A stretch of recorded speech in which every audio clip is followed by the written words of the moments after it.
सबसे पहले तो हम बात करेंगे न्यू बॉर्न बेबीज़ के बारे में।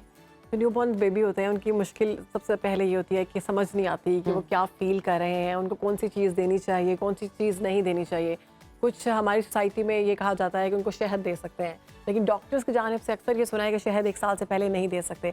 तो उनकी डाइट के हवाले से बताएं कि पेरेंट्स क्या चीज़ उनको दे सकते हैं, किस तरह से उनको बेहतर बनाने के लिए, मज़ीद सेहतमंद करने के लिए, क्योंकि हम लोग देसी फैमिली से हैं तो हम चाहते हैं कि हमारे बच्चे ज़रा मोटे ताज़े हों। अच्छा, मोटे ताज़े जो है ना, प्लीज़ उनको ना करें, क्योंकि वो सारी ज़िंदगी फिर उन फैट्स को कम करने में गुजार देते हैं। टॉपिक थोड़ा सा आउट ऑफ हो रहा है क्वेश्चन, लेकिन मैं उसको भी ज़रूर काटर करना चाहूँगी। एक बार जो आपकी बॉडी में फैट सेल्स बन जाते हैं वो कभी भी कम नहीं होते। जैसे आपने उस बच्चे की बॉडी में 100 फैट सेल्स बनाए हैं फॉर एग्जाम्पल, अब वो 100 फैट सेल्स कभी भी 50 नहीं हो सकते। उनका साइज कम ज्यादा जरूर हो सकता है, लेकिन वो 100 के 100 ही रहेंगे थ्रू आउट। चाहे पहले साल में आपने 100 बना दिए, वो चाहे 100 साल का माशाल्लाह बच्चा होता है, तो तब तक भी वो 100 से बढ़ेंगे, कम कभी भी नहीं होंगे। इसलिए अपने बच्चों को सेहतमंद ग़िज़ा दें, बजाय इसके कि आप उनको मोटा गुफलू, क्योंकि हमें अच्छे लग रहे होते हैं, बच्चों के बल पड़ रहे हों, चीखियाँ जा रही हों, वो क्यूट लग रहे हों, कि क्यूटनेस जो है ना वो बड़ी भारी पड़ सकती है बच्चों की सेहत पे।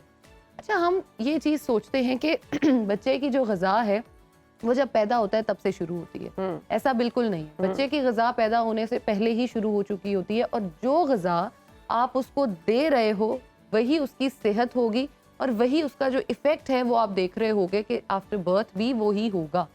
अब जिस माँ ने अच्छा खाना खाया हुआ होगा, उसका बच्चा भी हेल्दी बॉर्न होगा। अब हम बहुत सारे बच्चों में देखते हैं कि माँ में जो डेफिशिएंसीज थी वो आगे बच्चे में ट्रैवल हो रही है। जो बीमारी माँ में थी वो आगे बच्चे में ट्रैवल हो रही है। आप में डायबिटीज थी, शुगर आ रही थी, आपका ब्लड प्रेशर आ रहा था, कोलेस्ट्रॉल था, यूरिक एसिड था, आप बच्चों को वो एज अ गिफ्ट दे रहे हो। तो बजाय आप बच्चों को कुछ बुरा गिफ्ट करो, क्यों ना आप उसको कुछ अच्छा गिफ्ट दो। मदर फीड कितनी ज़रूरी है और कितनी एज तक मदर फीड देनी चाहिए?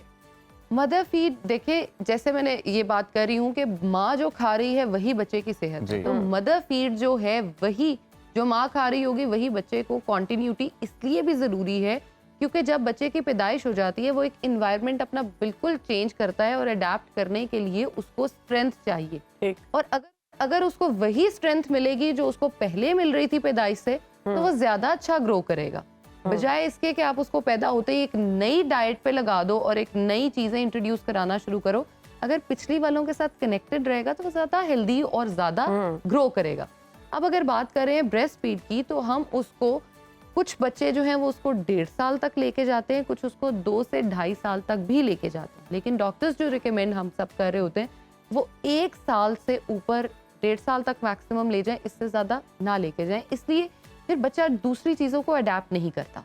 अगर आप बच्चों को 6 मंथ्स तक, जैसे आप शहद की बात कर रही हैं, शहद से ज़्यादा और भी बहुत सारी चीज़ें बच्चों को इंट्रोड्यूस करा दी जाती हैं। जैसे अंडा लोग बच्चों को देना शुरू कर देते हैं आफ्टर 3 मंथ्स, वो बच्चों की इम्यूनिटी को बूस्ट करता है। आपको शहद देना शुरू कर दिए जाते हैं, अंडे उबाल के देने शुरू, आलू उबाल के दे दिए जाते हैं, गोश्त को मैश करके दे दिया जाता है। भाई मेरी बात सुने, वो बच्चा है, उसका इतना सा पेट है, उसको क्यों ऐसी चीजें दे रहे हैं? और एक और बड़ी गलती जो लोग करते हैं जिसको मैं यहाँ पे मेंशन जरूर करना चाहूंगी, वो ये है कि बच्चे को गाय का या भैंस का दूध देना शुरू कर दिया जाता है। इस चीज को समझना बहुत इंपॉर्टेंट है कि गाय के दूध में कैसीन जो है वो बहुत ज्यादा होता है, जो हमारे बच्चे का पेट खराब कर देता है।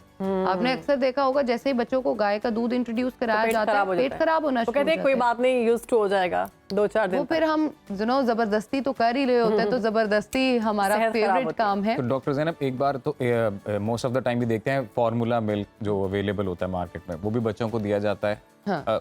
एक सवाल ये, और दूसरा इसके साथ कनेक्टेड ये कि जैसे आप बोल रही हैं कि जब बच्चों को ठोस ग़िज़ाएं देना शुरू की जाती हैं, तो फिर उसका इंतखाब कैसे किया जाना चाहिए कि हाँ this is the perfect diet कि ये खिलाई जाए? बहुत सारे बच्चे वो होते हैं जो ब्रेस्ट फीड पे नहीं जा रहे होते हैं, तो उनको ऑल्टरनेट तो हमने कुछ देना है।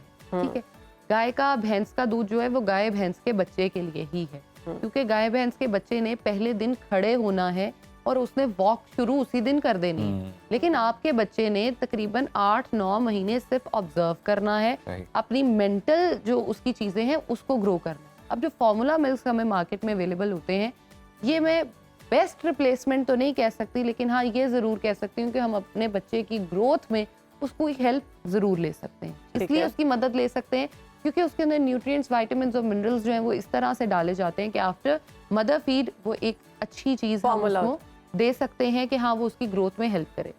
दूसरी चीज़ ये कि कम से कम 6 महीने तक अपने बच्चे को कोई शहद, गाय का दूध, कुछ खाना पीना सॉलिड कुकीज भी इंट्रोड्यूस नहीं? ना करें, कुछ भी नहीं, कुछ भी नहीं। 6 महीने का जब आपका बच्चा हो जाए उसके बाद भी हर चीज़ इकट्ठे इसको इंट्रोड्यूस ना कराएं, वो खाने से ही One by रिपेल one. करना शुरू कर देगा। सबसे पहले आप उसको सबसे सॉफ्ट चीज़ खिलाएं, आलू को मैश करें Okay. या अपने स्वीट पोटैटोज को ले लें, यानी आपकी शकरकंदी जो आती है उसको ले लें, बिल्कुल थोड़ी सी अमाउंट उसको दें, तो ये देखें कि वो क्या रिएक्शन देता है। योगर्ट खिला सकते हैं? योगर्ट बिल्कुल 6 मंथ्स के बाद दे सकते हैं, पहले? लेकिन नहीं 6 मंथ्स के बाद। खट्टी ना हो और फ्लेवर्ड ना हो, डब्बे वाली ना हो। अच्छा, हमें तो ये कहा जाता है स्पेशल कि फ्लेवर्ड लें, फ्लेवर्ड बच्चा खाता है वो उसे खुश होता वो है। अट्रैक्ट भी ज्यादा करता है ना हाँ। बच्चों को, जो फ्लेवर्ड योगर्ट्स अगर वगैरह पड़े आपने होते हैं वहाँ। फ्लेवर्ड योगर्ट एक दफा बच्चे को दे दी है तो बच्चा कभी भी सादी दही पर नहीं आता। नहीं आएगा। और बच्चों में मैं देखती हूँ कि बहुत ज़्यादा जी उनको कस्टर्ड्स और ये चीज़ें मिक्स करके जो है वो बना के दी जा रही होती हैं, ये भी बच्चे के साथ एक बहुत बड़ी ज्यादती है, ऐसा ना करें।